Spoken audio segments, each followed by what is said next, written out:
The date is December 15th at 4:20 p.m. It's been quite of a while, but in section 3 in unit 2 is going to be a bit different. This video is going to be more of B-roll footage. It's going to be a lot of external footage. It's not going to be so much of me talking like face to face with the camera, because section 3 is all about the actual decluttering, how to clean up your room. And I feel like if I talk about it, it doesn't do it justice without me showing video examples of what that actually looks like. So for section 3, it's going, just be aware, there's gonna be some cringy B-roll footage during this whole video. I'm just saying. You're not gonna see a lot of my pretty face. I'm just saying. Before we start the lesson, I would like to introduce what we'll be talking about today so it'll be easier to follow along.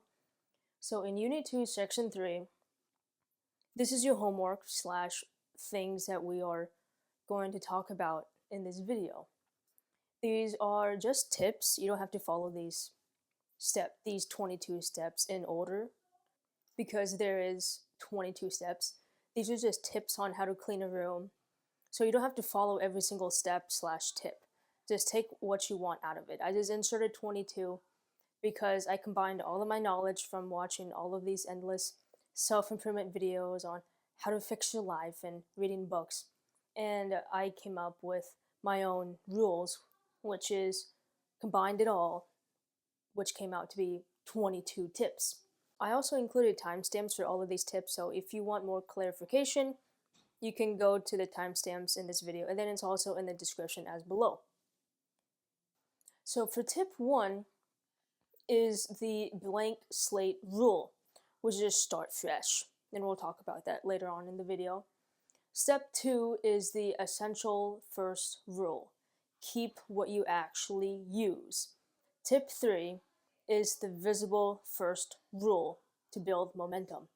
Tip 4 is one section at a time, which is pretty self-explanatory. When you clean a room, you want to start at one corner at a time. Tip 5 is the 3-pile rule. Create 3 piles for donate, sell, and trash. Or you can make your own 3 piles, whichever that may be. Tip 6 is, when was the last time I used this item? If the last time you used an item was 10 years ago and you haven't thought about it in so many years, most likely it needs to go. Tip 7 is the duplicate items rule. Tip 8 is the broken items rule. Tip 9 is the expired items rule. Tip 10, the will I miss this rule. Tip 11, the multi-purpose rule, prioritize versatility. Tip 11, the daily use rule, accessibility always matters. Tip 13, the time and space rule. Tip 14, the container rule. It involves a temporarily holding space. Tip 15 is keep it just in case rule, but set a timeline. Tip 16 is the furniture assessment rule. Tip 17 is the fewer dishes equals less stress rule. Tip 18, the sanitize everything rule. 19, decluttering your outside space. 20, declutter your work environment and control what you can. As you see here, I included control what you can because sometimes when you are at work, you share the space. So sometimes you're not in control of it. So if you're in control of it, you can do what you want with it. Tip 21 is follow a minimalism mindset. We talked about that a lot in section 2 in the last video. I'm going to talk about it a lot too in this video as well. And lastly, the last tip is throw one thing away a day, which is my personal favorite. That's why I saved the best for last. This tip is when you're first starting out to clean a room and you don't know where to start, throw away one thing away or organize one item a day. So Unit 2, Section 3, this is how to actually declutter a room. Decluttering isn't just about cleaning your room, it's a mental and physical reset of your entire environment. Doing it right creates clarity, freedom, and a space that reflects your life today. This guide is designed for beginners and covers everything step by step with practical rules, analogies, and also examples that I'm going to include, and mindset strategies. So, step one, which is tip one, is the blank slate rule to start fresh. Step one is to mentally reset your room. Imagine it completely empty, the walls, the window, a door, a light switch, whatever it is. Maybe a couple of outlets, nothing else. Pretend you just moved in. What is left? Walls, a lamp, you know. And then ask yourself, what would I bring first? What truly belongs here? Usually, the first 10 to 20 items that you first think of are the most valuable items to you. So, if you have a messy room, just in your head, think to yourself, if I just moved in, if there was nothing into it, if I just stripped this room for the bare minimum, what would be left? Aside from my items. Obviously, the walls, maybe a window, right? And so, for example, in my 9 by 9 room, yes, it's 9 by 9, the first item I would probably bring is my bed because I sleep on it for 9 hours a day. And I also like to play the guitar sitting on my bed. And I also like to watch TV laying in my bed. And then I would probably bring the pillows and blankets that come with the bed, right? Because it's going to be really uncomfortable to lay on a mattress without any blankets or pillows. And so my bed is very important to me because I use it to also film videos. Sometimes I sit on my bed, watch TV. Sometimes I study in bed, read a book in bed. So that's probably the first thing I would bring. And then next, I would bring probably my computer and my camera and my guitar and then my piano. And then the last thing I would probably bring is this drawer right here that holds up my piano. So do the same thing with your closet. Do the same thing with any room that you are in control of. And remember back in Unit 2 we talked about um, making a list of all the rooms that you are in control of? Because if you don't make a list of all of the rooms that you want to declutter that are in your control, it'll be a lot more harder time. So with me, I do not own this house, so I don't have control of decluttering every single thing in my life. What I am in control of is this room and the second room that I have upstairs, which my plan is which to be honest with you, I got a bit lazy with it because when I first moved in, all of the things that didn't fit in this room, I decided I'm gonna just put it upstairs in the extra room because I'm only child. No one uses it, so I'm gonna just put all my stuff there. And over time, anything that I don't need, I just put in that room, and it collects dust. And so right now, I'm doing this with you. I'm decluttering with you as well. That I want to get rid of that room and have all my belongings down here, if that makes sense. Because when I first moved in, no, I had a lot more things than I do now that didn't fit in this room, so I was like, oh, I'll just put it upstairs. And so do the same thing with your closet or anything else that you have. Imagine it completely empty. Which clothes would you hang first? Usually the first 10 items that you think of are likely the ones that truly matter. Everything else is secondary. And then you can also organize your closet into seasonal because there are maybe jackets that you like to wear now, but the jacket you have now, you probably won't wear it in the summer. This rule helps you strip your room down mentally and prevents emotional attachment from clouding judgment. Think of it as building your room from from the scratch. Literally, it's literally about building from the ground up with the only essentials. So if you're having problems with what do I throw away, what do I keep, just imagine your room completely blank. Completely blank. What would you bring in first? Or you can do this the hard way. You don't necessarily have to do this, but you can also go one step further and literally get rid of everything out of your room, put it in the hallway. And what would you bring in first? But that's a lot of work, moving in and moving back out. So just mentally think to yourself, if this space was empty, what would be the first 10 things? Step 2 is the essential first rule. Keep what you actually use. Before touching anything, decide what you know for sure you are keeping. Keep items you used today, yesterday, or in the past week, or even the past month. And put them in one corner or one container.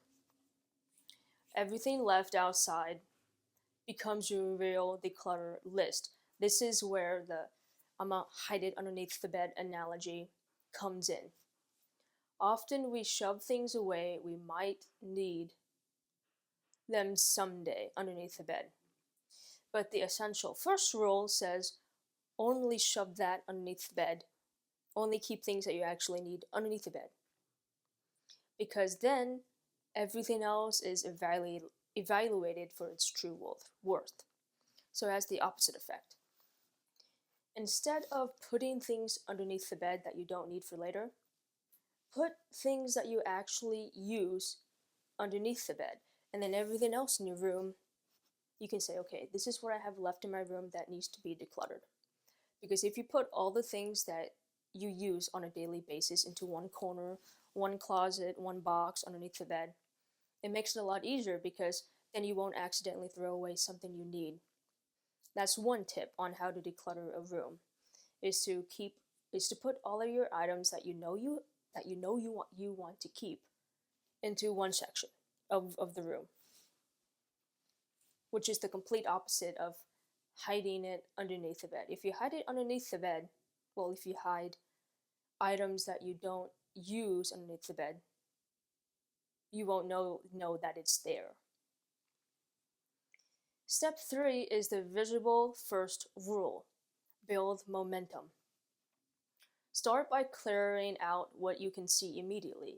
Pictures on the wall, knickknacks on shelves, clothes on the floor. Start with what you can see. Leave drawers, cabinets, and under the bed storage for later. This approach gives instant gratification and builds momentum to tackle harder areas. So for instance, start with what you can see. Don't start with underneath the bed if you have trash there or in your drawers. Start with what you can see at eye level. So start with the floor. Start with maybe pictures on the wall. Start where you can see.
tip 4 is the one section at a time rule.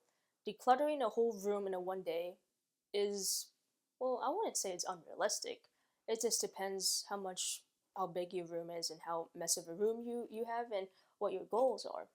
But I would say decluttering a whole room in one day is highly unrealistic.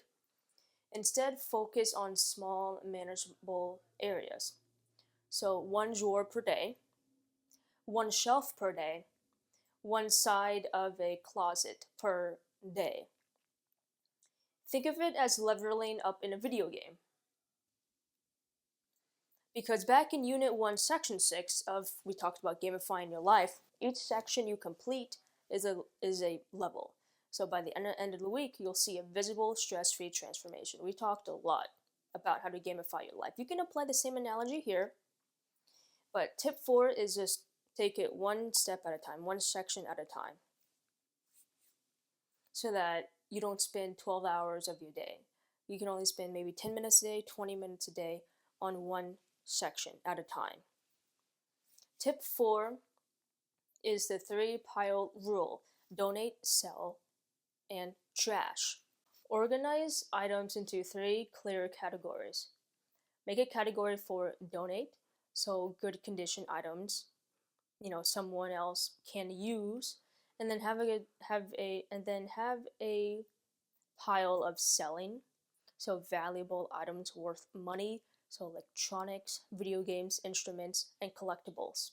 Then make another pile that's just trash, so anything that is broken, expired, or completely just useless items.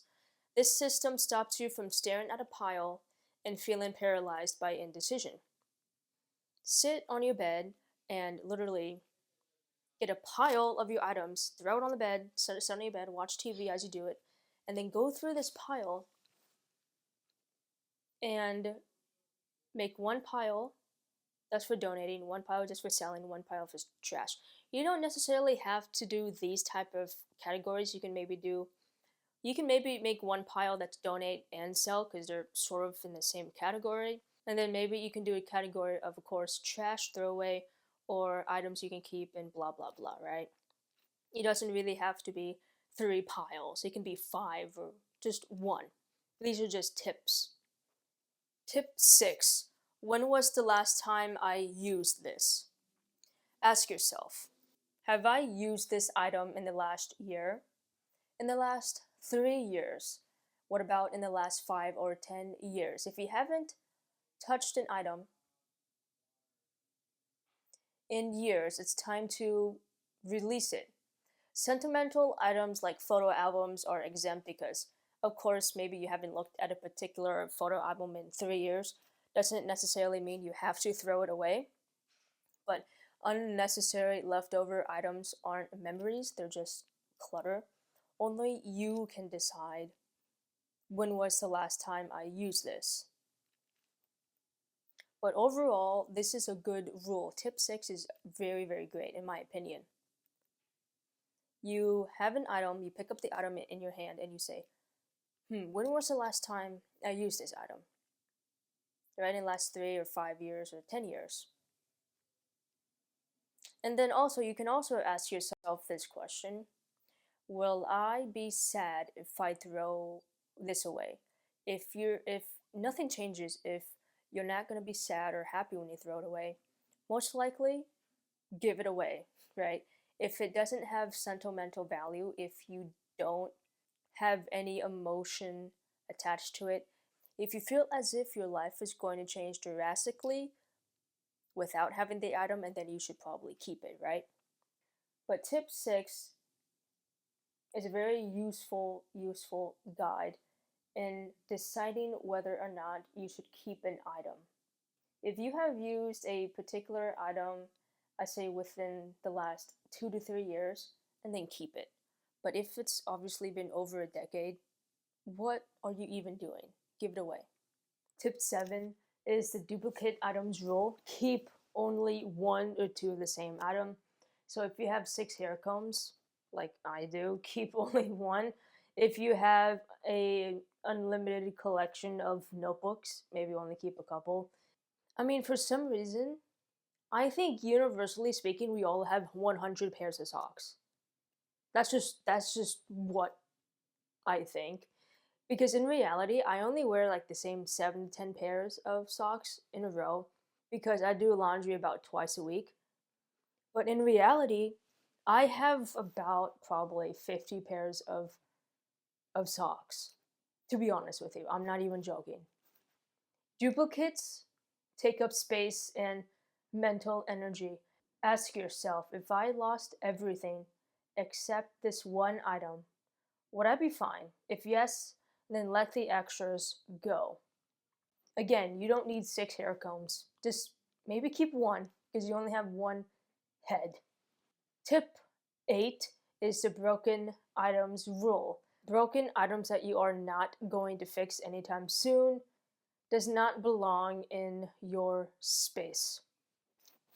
That's John Cena right there. So, holes in shirts, lamps that don't work, clocks that don't work, chairs missing a leg, shattered makeup for you people that wear makeup. But again, only control what you are able to, because in section 2 we talked about it was step 5, don't be that guy. For example, we have a clock in the kitchen that is broken, but I am not in control of who says to keep the clock because I was not the one to buy it. I am only in control of the items that I have in my room. That clock pisses me off every time I look at it, but only control what you can. Even though that clock bothers you, it may not bother somebody else. Only control what you are able to control because you don't want to be that annoying guy. You don't want to be the vegan person that goes around and tells everybody, oh, I'm vegan. Oh, I'm vegan. Yeah. You don't want to be the Jehovah Witness. Don't be that guy. Or don't be that woman. It's 2025, right? Don't be that person because it's annoying. Exceptions exist only for valuable items and items that you can repair, or also character added items. So what I mean by like character added items is, for example, this phone isn't broken, but I like this phone because it builds character. Look at all the scars it has. Look at that. Yeah, you can see it perfectly now. It has character. I believe in the Japanese culture, I forgot what the name is. I'll probably insert an image here, but in the Japanese culture, they have a thing where if something is broken, especially when it comes to cups, anything that's made out of pottery, they fix it up, they glue it back on, and they mold it with gold because in the Japanese culture, fixing something that's broken and then make it into an item that's no longer broken, but yet you can see all the scars and cracks in between, it symbolizes life because life isn't always perfect. It's about being aware of the mistakes. I think that's why they do it, but it has symbolism behind it. So sometimes when an item is broken or it has a couple of screws loose, it doesn't necessarily mean that you have to throw it away.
Is the expired items rule. So anything that is expired, that's literally garbage. Expired items are literal garbage that you are emotionally babysitting. I mean, think about it. Expired items are literally just babysitting. You're babysitting these items that you don't even need, but you're babysitting it because you just have to. You know what I mean? It's one of those things. So, old food, expired medications, skincare and sunscreen items, and other such necessities. Usually, if you can consume it, it's expired. So, that goes with makeup, food, anything. If it's expired, don't even consider selling it. Just throw it away. Because it's not, to me, it's not morally right to give expired food away to somebody who's hungry. Because if you don't want to eat it, what makes you think they want to eat it? And then they can get sick as well. That's just my opinion. Even if you have a canned foods that's expired, don't give it to the homeless. Don't donate it. Because if you don't think it's safe to eat, and then what makes you think it's safe to eat for somebody else who actually wants food, right? So if it's expired, just throw it away. Don't even consider selling or donating it. Just throw it away. Don't be that guy, or don't be that woman. Decluttering isn't about items that you see, it's also about removing unseen stressors as well. So, decluttering isn't about just throwing away things you don't need or organizing your room to be aesthetic or moving a certain poster here instead of there. It's about getting rid of broken and expired items that you don't need. Tip 10, the will I miss this rule. Ask yourself, pick up an item and literally say, will I miss this 48 laws of power if it's gone? Actually, I will. Then keep it. Right? Does it bring happiness or value? Does it serve a meaningful purpose? Right? For instance, will I be sad if I throw away this memory card? Will my life be any different? Actually, I will be sad. Actually, my life will be different because this is where I store all of my YouTube videos at. This is how I edit videos. So I will be very sad if this is gone, right? This piece of paper. Will I be sad to see you go? No. Then it goes, right? If the answer is no, it's delaying your progress. Clutter comes from ignored items and not beloved ones. So if you're having trouble throwing away an item, just hold it, literally just hold it in the palm of your hand and say, damn, you look so pretty. Will I miss you when you are gone? I'll miss you when you're gone. Will I miss you? I'm sorry. Will I miss you? Yes, I will. Then keep it. Right? It's the little things that count. Tip 11, the multi-purpose rule. Prioritize versatility. Items with multiple uses are more valuable and easier to justify into keeping. You know, like for example, my camera, it films videos, it also takes photos, and it records audio. And also, my mic record audios as well, my DJI mic. When I play the guitar, when I play the piano, and I upload music to my second channel, and I'm also in the process of making an album. I don't have a fancy recording studio, I don't have a fancy mic, and so I just literally record a video and I export the audio when I play my instruments. So camera is an example of a item that has multiple functions. Your phone, you can use it to talk to people. You can use it for entertainment. You can watch any type of funny videos that you want. You can use it to navigate when you drive. A phone has multiple uses, just like a camera. A pen has multiple uses. Well, you can only write with it. A pocket knife, uh, one of those pocket knives that's an all-in-one kit that has a pen and a flashlight. So when it comes to tip 11 is kind of optional. It's just one of those extra things to look out for, is that when you start decluttering, try and keep in mind which items serve multiple functions, because usually when an item has one purpose, you are most likely to rarely use it. Like, for example, a hair comb that you probably use once a year when you have short hair. They're kind of easy to throw away. And I could do a real life example of when I play the guitar or the piano.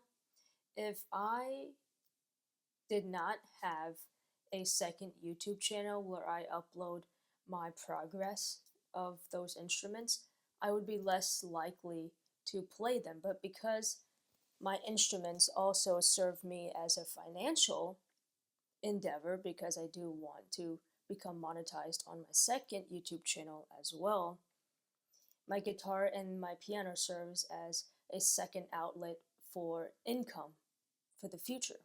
Same thing with my main YouTube channel. I Even though I may not post a YouTube video every day, even though I'm not editing or filming every day, I'm doing self-improvement.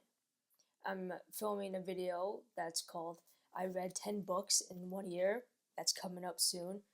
Even though even when on the days I'm not actively doing YouTube, I'm always doing YouTube, because self-improvement is a lifestyle. If I'm not filming a video, I'm playing the guitar. If I'm not playing the guitar, I'm reading a book. If I'm not reading a book, I'm studying Korean. And with all of my goals and with all of my hobbies that I am doing in life, everything in of itself is always going to be about YouTube, because every hobby that I have, I create a YouTube video surrounding that hobby, if that makes sense. So try to find an item that you have that can serve multiple functions, because then it'll be hard for you to throw it away. And then also, it could also make you to have less items, because if you know that you have a particular item that serves 5 purposes, why should you go out and buy another object that can serve that purpose when the object that you already have helps you out in the way that you don't really think so, but it does.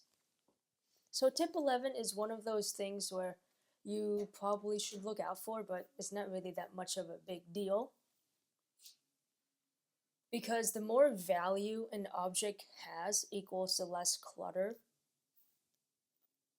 Because it is, the more value an object has equals the less clutter stress, because usually it will help you declutter in terms of which items should you keep and not keep. Tip 12 is the daily use rule. Accessibility matters. Items that you use frequently should be easy to reach. This goes back to the visible first rule. So if you know that you use an item every day or weekly, put it where you can see it. For example, my camera, I put it behind, well, not behind, my camera right now is in front of my computer. But on the days that I don't use it, when I don't film it, even though I use it very frequently, I have it on my computer desk. My phone, even though I don't carry my phone around me, I keep it next to my computer. My guitar, I keep it next to my bedside. My piano, it's always right there on top of my drawer. You want to keep items that you use on a daily basis within reach. For example, I read 3 times a week, and right now I'm reading the 48 Laws of Power. I've been attempting to read that book for almost a year. It's a very long book. And when I do read, instead of putting my book underneath the bed or on my computer desk, I like to read laying down. So what I do is that I put my book in between my bed frame. I'll insert an image or video right here. You want to put items that you use on a daily basis within arm's reach. because this helps decipher which items you need and should keep. This also goes back to the, what goal was it? What tip was it? This goes back to tip 2 of the essential first rule. Keep what you actually use, right? Keep items you used today, yesterday, or in the past week, and put them in one corner or one container. This is sort of the same philosophy, but just a tad bit different. If you know that you use a particular item, sorry about that, camera fell. Keep it within arm's reach or wherever that you feel most confident at. It's like, for example, you drink water. Most likely you would want to drink water every couple hours, every couple minutes. It would be unconventional to put this cup of water in the bathroom. Number one, because it's unsanitary. Number two, why would you put it in the bathroom when you're not even in the bathroom? You know what I mean? It's one of those things. Anything you rarely touched should be stored or donated. It should be stored maybe somewhere in your room, in a closet, or underneath the bed, or donated. Your space should reflect your current life. And it should not reflect some kind of imagined someday life, or, oh, I'm going to clean my room one day. Oh, I'm going to clean my room on Monday, start of the new week. No. Oh, I'm going to clean my room the first day of January 1, 2026. No. Start now. Start today. Tip 13 is the time and space rule. If an item takes more time to maintain than it's actually worth, or it hogs valuable space, and then just release it. For example, that clock that I talked about before that's in the kitchen, it's not really broken. The thing with that clock is that it was a wedding gift from my parents. Well, not from my parents, for them when they got married. That clock came from Seoul, Korea. So yeah, it's a bit of a sentimental gift to them, but to me, that clock annoys the hell out of me because it doesn't work. But here's the thing with that clock. Every couple days, you need to turn the dial. Because if you don't, it gets stuck on whatever time it got stuck on. And sometimes we get lazy, or sometimes my mom gets lazy. And she doesn't grab a chair because you have to get up on a chair, and then you have to use a special type of tool, and then you have to turn the dial to the correct time. Then my mom yells at me when I'm in my room, "Hey, what time is it? What time is it?" Then I tell her what time. It's a hassle. So the clock isn't really broken, it's just that it has too much maintenance. It's too much maintenance. Because once you dial the clock to the right time, within 3 days you have to do it again. Or it doesn't tell time. And then sometimes too, it keeps telling time, but it tells the wrong time. It could be 5 p.m. right now, but the clock, you can go look at the clock. Sometimes the clock will say 12 p.m., right? And sometimes it doesn't work, like the video here, it doesn't work. And sometimes it does, but it doesn't tell the right time. And when it does tell the right time, you have it in the back of your head that it's not going to last forever because you have to keep redialing the clock to the right time. So this is what I mean with the time and space rule. That if an item takes up more time, literally, if it takes more time out of your life to maintain it within your life, and if it gives you stress, you should probably get rid of it. But again, going back to section 2 when we talked about only control what you own, I don't have control over that clock. I didn't buy it. It wasn't a gift to me, it was a gift to them. So I have no say. I keep my feelings to myself because that's how life is. Sometimes we're not allowed to speak our feelings in life.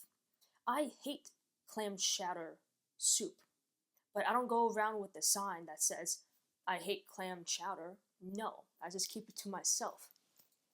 So that's just one example. Or if you have a watch, oh, here.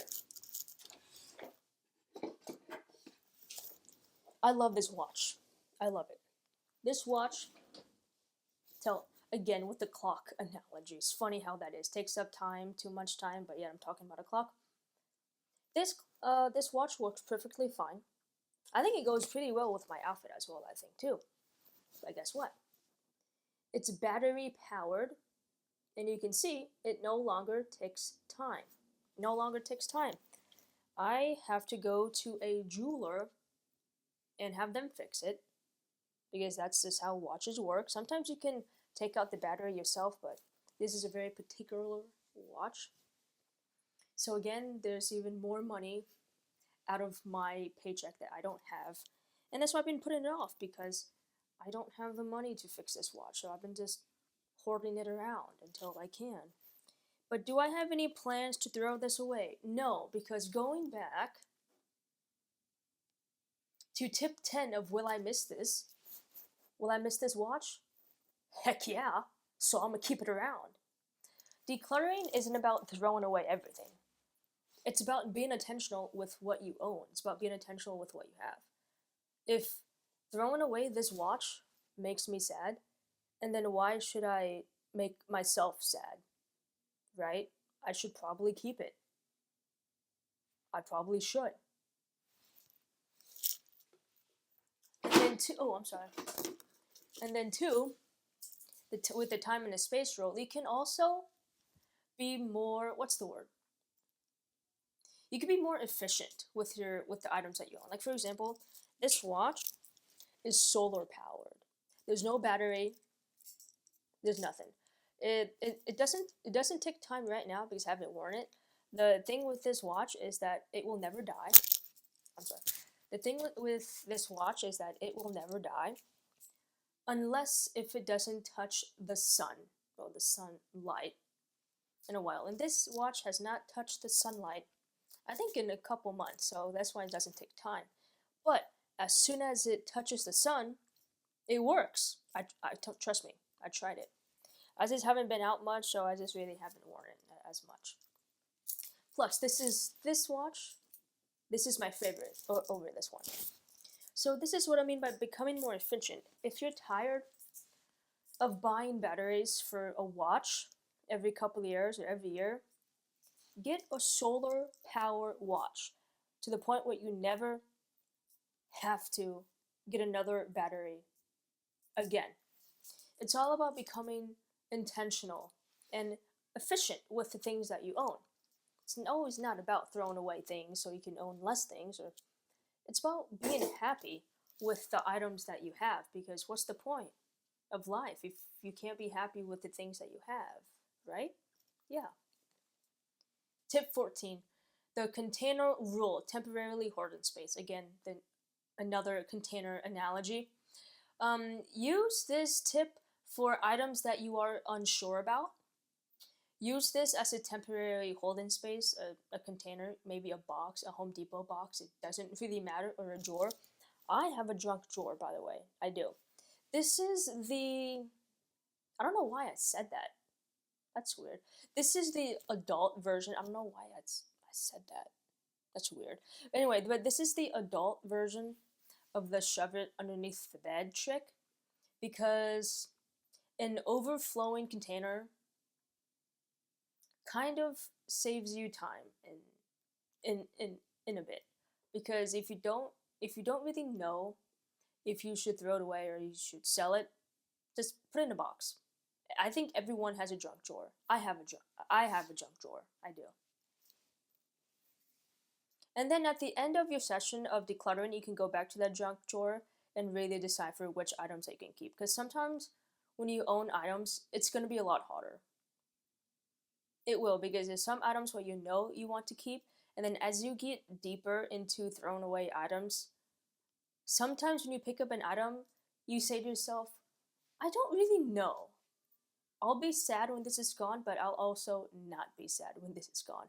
And if that's the case, just shove it underneath the bed for later, right? This tip provides mental breathing room for yourself, and without turning it into permanent clutter. You put it in a container. You're not just throwing it on the floor. You're not just throwing it on the floor and just leaving it.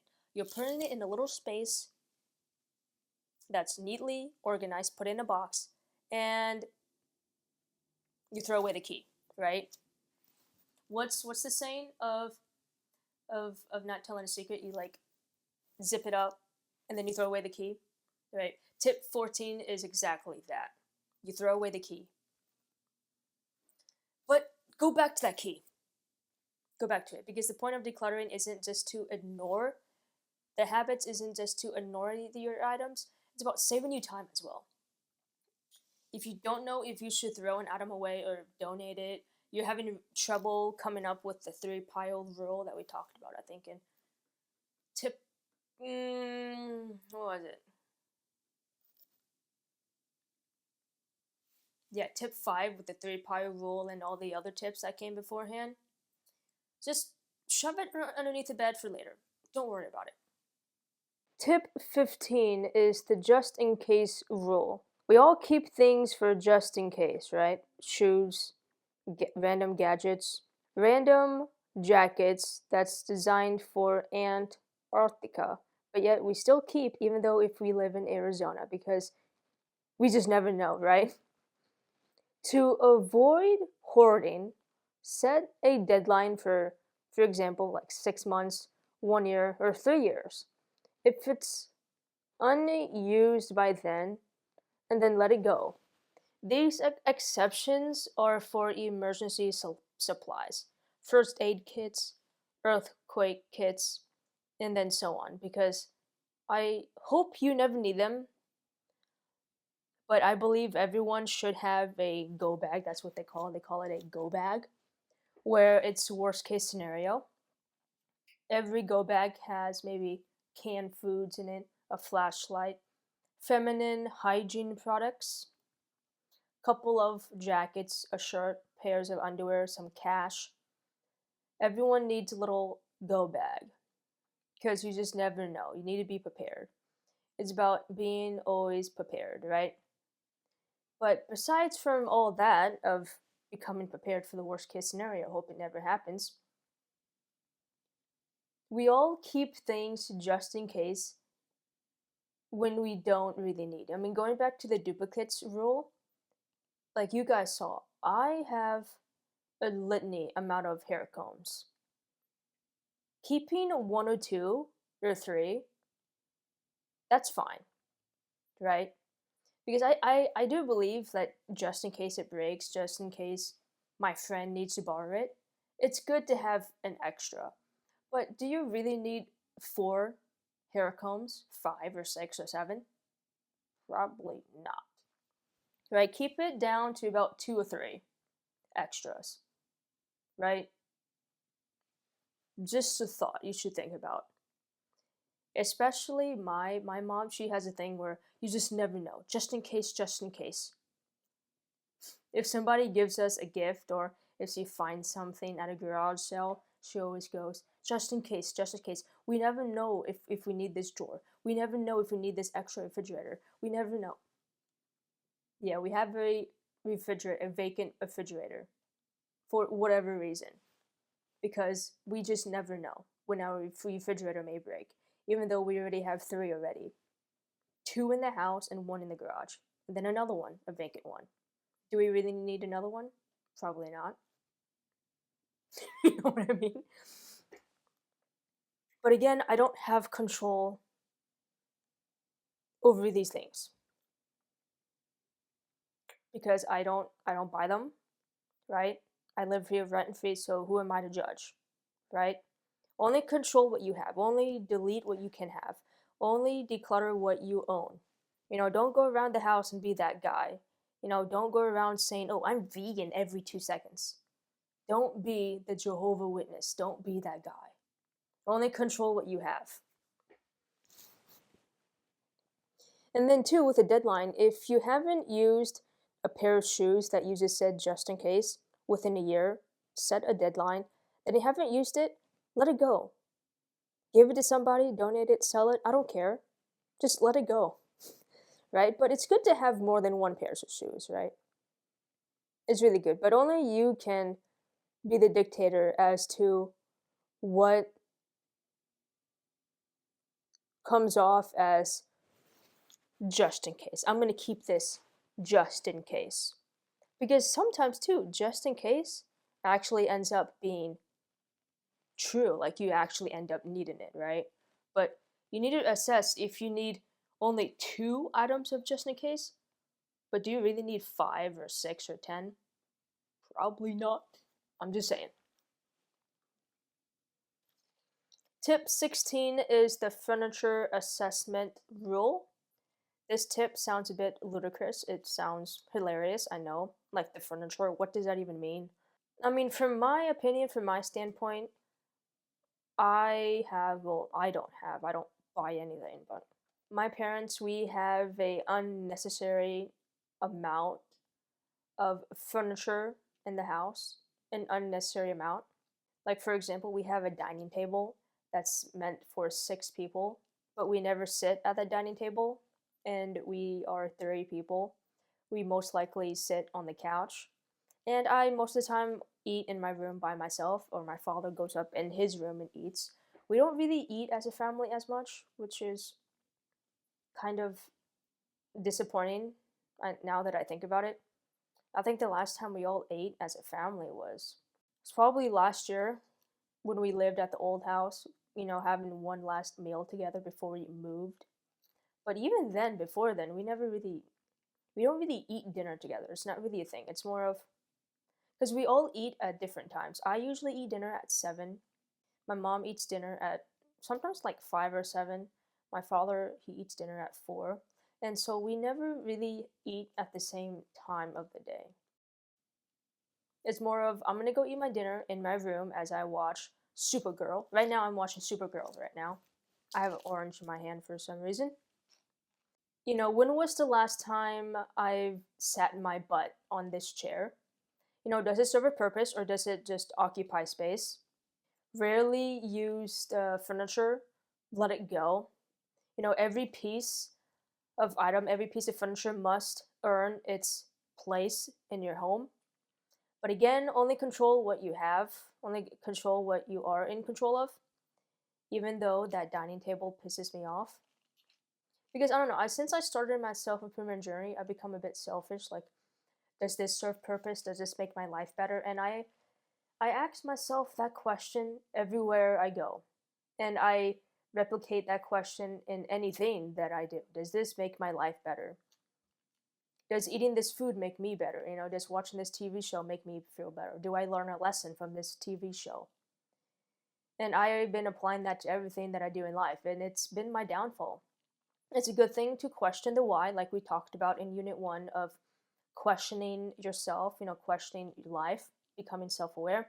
But sometimes doing too much of it is a bad thing, right? Because you lose humanity. You lose yourself of humanity. Because that's what makes us human. Because sometimes being too much self aware doesn't make us human, right? You don't want to become a product of the machine. You want to reject the machine, like we talked about in Unit 1 of rejecting the machine. Because sometimes becoming too self aware, you become too automated and robotic with your life and robotic with your responses. The thing is that you don't want to become the machine. You want to not become the machine.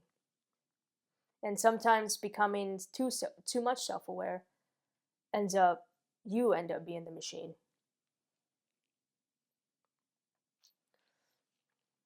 And so the next time you sit on your couch or you just go around your house, just ask yourself, when was the last time I used this chair? Or do I have an over amount of chairs in my house compared to the amount of people that's in my home? Or do I have parties? Do I use this when I have people over? But I never have people over. So why do I have a huge dining table when I don't have people over? Right? Like, for instance, I'm not going to film this because this for their privacy. They don't give consent. I'm not even going to ask them, but I'm not going to film. But just believe me when I say this. My father, he has a reclining chair, like a reclining sofa chair. But then there's a bed. Do I know why? His room is bigger than mine. It's probably like 3 times, 2 times bigger than mine, obviously, because it's upstairs and it's a master bedroom for my mom and my dad. But literally, there's a bed. There's an office chair for, the computer and the TV. And then there's a reclining chair. For what? I don't know. I don't know. And then upstairs, there's a TV next to the stairs. I don't know what you call it. It's like a second living room upstairs. Some houses, some suburban houses have it. It's like a second living room upstairs. Nobody watches that TV. Nobody sits in that chair, but it's just there. I don't know when. I have no idea when's the last time somebody watched that TV. It's there. I don't know why. It's just there.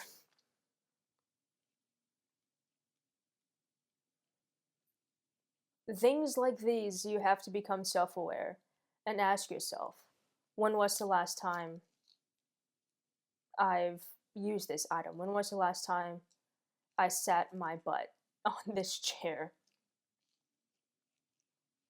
And this is a bit obsessive when it comes to furniture. Like, dude, like, come on, it's a chair. But this applies to everything else in life.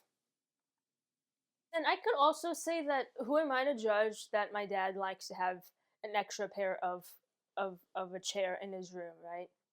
Only remember back in Unit 2 we talked about, again, only control what you can control, and then also too in Unit 2 we talked about step 5, which is don't be that guy, don't be that annoying guy. Because sometimes not sometimes, all the time. When it comes to decluttering and becoming a minimalist, it's about becoming intentional. It's about being happy with the things that you have, right? We can all agree that the things that we own, well, as of now, before you start decluttering, a lot of the things you own do not serve a purpose. But when you actually start to strip your belongings down, you will only be left with what truly belongs. Because if you possess items that no longer serves you purpose or doesn't have any value to your life, that's where the clutter starts. It's about becoming happy with the things that you have.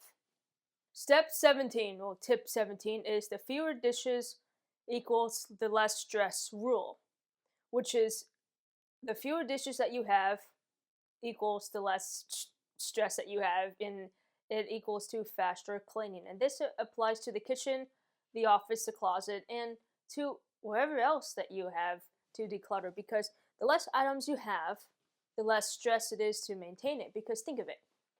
If you have 20 bowls in your kitchen, you are probably more than likely to say, nah, I'll just pick up another one. I'm not going to do the dishes today. I got so many. I got a litany amount of forks. I'll do the dishes the next day, right? And then it's been 2 weeks since you did the dishes, and then now you don't have any more dishes, so you have to do dishes. And it's a complete mess. The whole sink is overflowing with dishes. But if you only have 5 or 6 bowls, 5 or 6 spoons, and then you can't put it off doing dishes. Doing less dishes equals more time. And you could also say, well, that's just means I have to do dishes every day. That just means I have to do dishes multiple times a day, more frequently. Doesn't that add up? No, because it saves water as well, because you don't have to use as much soap and water to wash your damn dishes. You know what I mean? It's less harder to make up excuses of, oh, I'll just do the dishes tomorrow or next week, when you have to do the dishes because you don't have any more spoons to eat out of, right? And this works very well, especially if you live alone or if you live with a couple people. If you live with a big family, it's probably not the best option because you have to have probably more than a couple of bowls at a time. Tip 18 is the sanitize everything rule. Once decluttering is done, or even while you are in the midst of decluttering, dust, vacuum, and disinfect surfaces. You need to be able to clean high touch areas, or most touch areas, like doorknobs, computer keyboards, toilets, phones, even a camera. Cleaning is a rebirth. It turns chaotic spaces into fresh, inviting environments. It's like a buzz cut, cleaning and disinfecting is like a buzz cut, but for the room. In Unit 2, Section 1, we talked about getting a buzz cut. This is sort of the same philosophy. The point of cleaning is to also disinfect, to get rid of germs and bacteria, because bacteria is bad. Not only should you clean, but you should also disinfect as well. 19.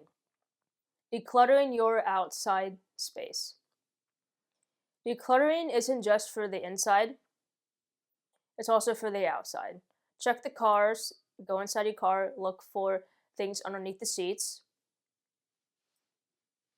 In your garage, look for maybe tools or boxes you need to clean out the way. If your backyard needs to be mowed, and then mow it, right? If you live alone and you own 3 cars, maybe consider only owning 1 or maybe 2 cars. Decluttering isn't just about the inside. You need to work on the inside, on the outside as well. The driveway, maybe if there's spots on the driveway, fix that. Because your environment shapes who you are. If your garage is messy, you're messy. Plain and simple. You don't need to be all obsessive and OCD about it. Like, oh, I have to mow the grass every day. You don't need to do that. But keep it uptight. Keep it maintained every so often. Seasonal maintenance is probably the best thing. Every couple months, mow the grass. Every couple months, check on the garage. Every couple months, check the roof. Well, hire someone to check the roof because that's a bit dangerous. Well, if you live in an apartment, you don't have to worry about that. But seasonal maintenance is very important. Check the laundry machine. The laundry machine needs to be cleaned. Clean out the filter and the vents as well, right? And the dishwasher. If you use a dishwasher, that filter needs to be cleaned. And the refrigerator. Not a lot of people realize this, but you have to disinfect the refrigerator every couple months. I'm sorry. Every couple months, you got to go in there, take out all your food, and disinfect the little shelves. Clean it. Apparently, people don't do that. And it's a bit disgusting. Make a list, make a schedule of every 3 months, I'm going to go clean the dryer. Every couple months, I'm going to mow the grass. Every couple months, right? Make a list of all the things that you have. Make a list of things that require maintenance. Dishwasher, laundry machine, and etc. And then anything outside as well. Every couple months, walk around the garage to see if there's any mouse poop. Do I need to take care of that? Hire somebody to eradicate pests. Go around your house every so often. Look if the house needs to be painted again and whatnot.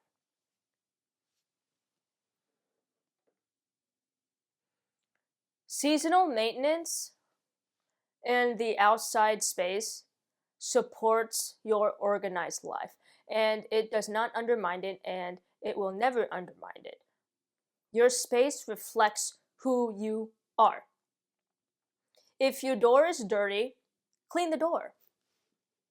Even if you live in an apartment, there's always something to be done.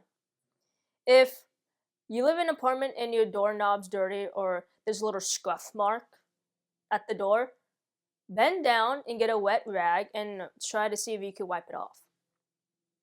Your space reflects who you are. Your house, your apartment, your car is the first impression people think about you. It's true. You drive around your car every day. People see that car and it reflects who you are. It doesn't matter if you drive a 2006 Toyota Camry. Is it clean? Does it smell nice? Yeah. It doesn't have to be the newest model. It doesn't have to be the most expensive car ever. It's about becoming intentional. It's about taking care of the things that you have. You can have the oldest car there ever is, but is it clean? Is the engine running nice? Are the tires nice? And then yes. You know what I mean? There's a way that you can go about it. Same thing with having a phone. You don't have to have the newest model. You don't need to have the newest model. but is it clean? And I do gotta admit, my phone is, I have to admit, okay, I gotta get a new phone. I get it, because it's not a good look for me. I get it. Look at all these scars, right? But I don't have any money right now to get a new phone. Because when I turned 18, my parents told me, well, when I graduated college, they told me that if I need to buy something, I have to buy it with my own money, which makes sense. I'm lucky enough, I live here rent free. I don't have to go grocery shopping. I live here basically for free. But I'm working on it. I'm making YouTube videos, making a living, applying for jobs, but sadly, no one is hiring me. Sadly. But I'm trying. But that is one of the reasons, too, why I got a phone case. So that I can make my phone look somewhat decent, right?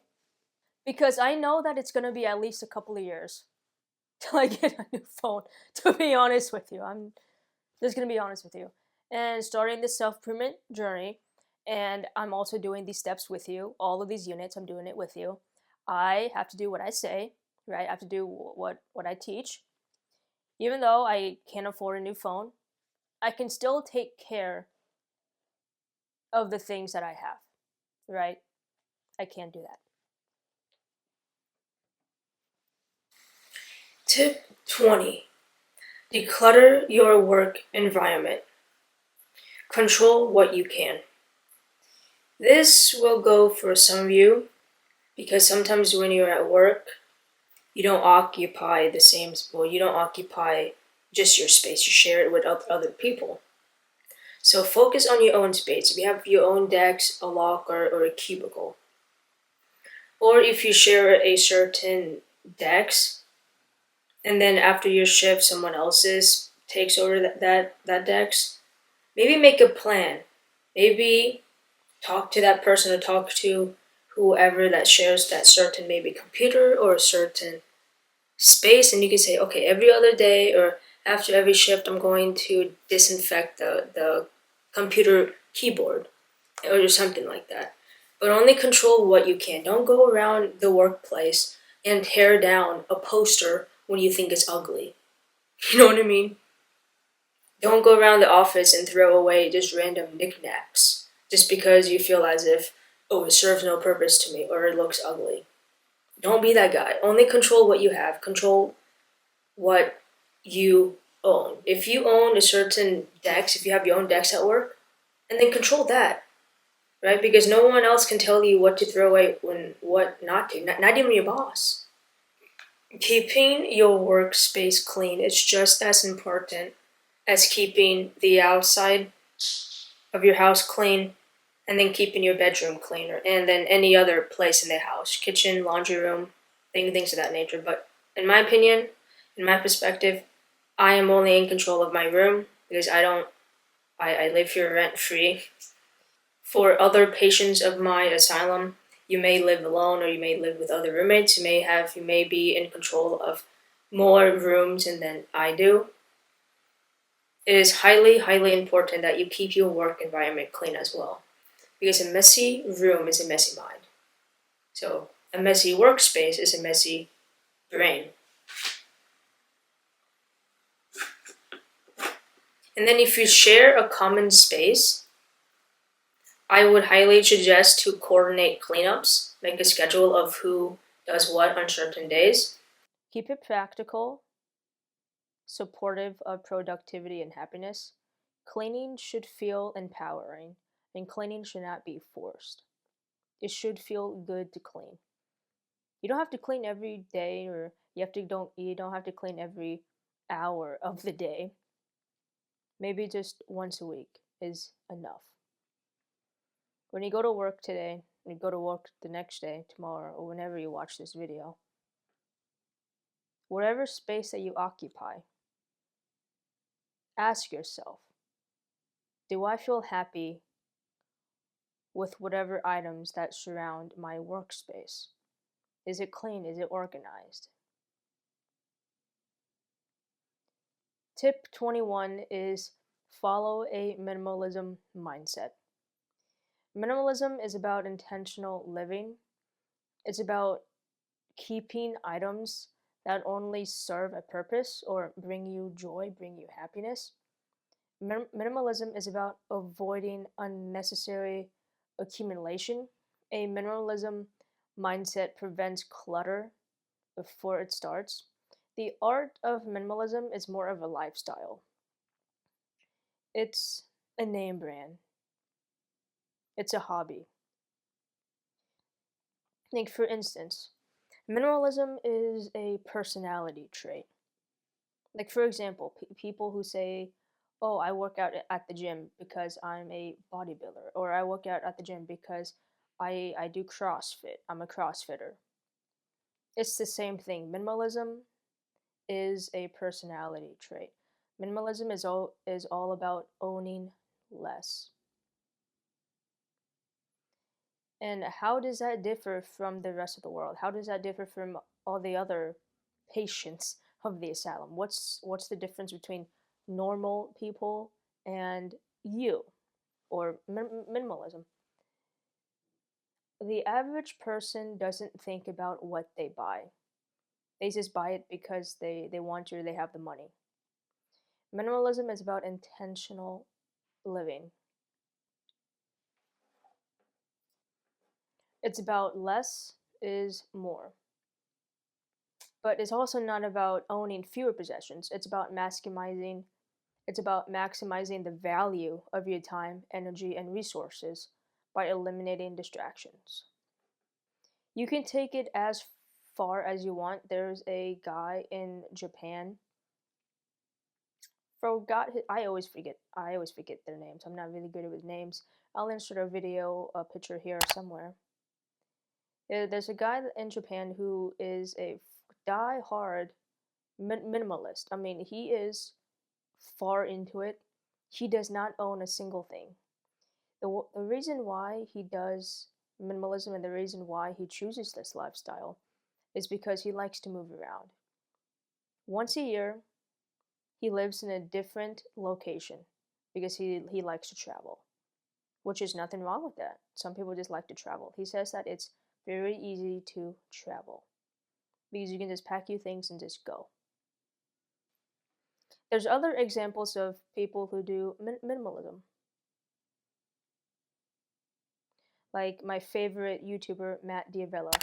He's a minimalism YouTuber. He's sort of borderline like the average person, but then he also practices a minimalism mindset. He has a healthy balance of the both. He doesn't own less things, but he doesn't own unnecessary items as well. Minimalism is all about becoming intentional with what you have. Tip 22 is personally my favorite. Is I actually just thought about this not too long ago after I wrote this script. Tip 22 is if you are having trouble with decluttering, why not throw or organize one thing a day? Literally. You will save a lot of time in a day. Instead of spending 1 hour, 2 hours, or 3, or the whole day cleaning your room, you pick one item and you organize it. You pick one item, you choose to throw it away. You choose one item, you choose it to do whatever you want with it. I don't know. But tip 22 is about becoming efficient with your time as well. And it takes a lot of the stress out of the way of cleaning your room. Start with one thing a day. Start with hanging up one poster. If you want to hang up posters, you know, I if you want to hang up your favorite poster, hang up one poster a day and see how that changes your environment. Going back to Unit 1, I believe it's Section 3 of Inspiration, Weakness, and Discipline. We talked about controlling your environment and shaping your environment into your goals. You want to surround yourself with things that motivate you. So that's why I have a Harley Quinn poster in the background. I also have an MGK poster you can't see because my door is not and you can't see it because the door is, the Heart of the Queen poster is covering the MGK poster, but it's there. These are officially all of the steps, well, tips on how to declutter a room. You don't have to do all of these steps. I understand it's a lot, but take what you want out of it. These are just tips, and I really hope that there is a patient out there. That's what I call my subscribers, if you don't know. That this video helped somebody, because it helped me. I have watched numerous accounts of self-improvement videos on how to clean a room, how to organize a room tour, makeup routine.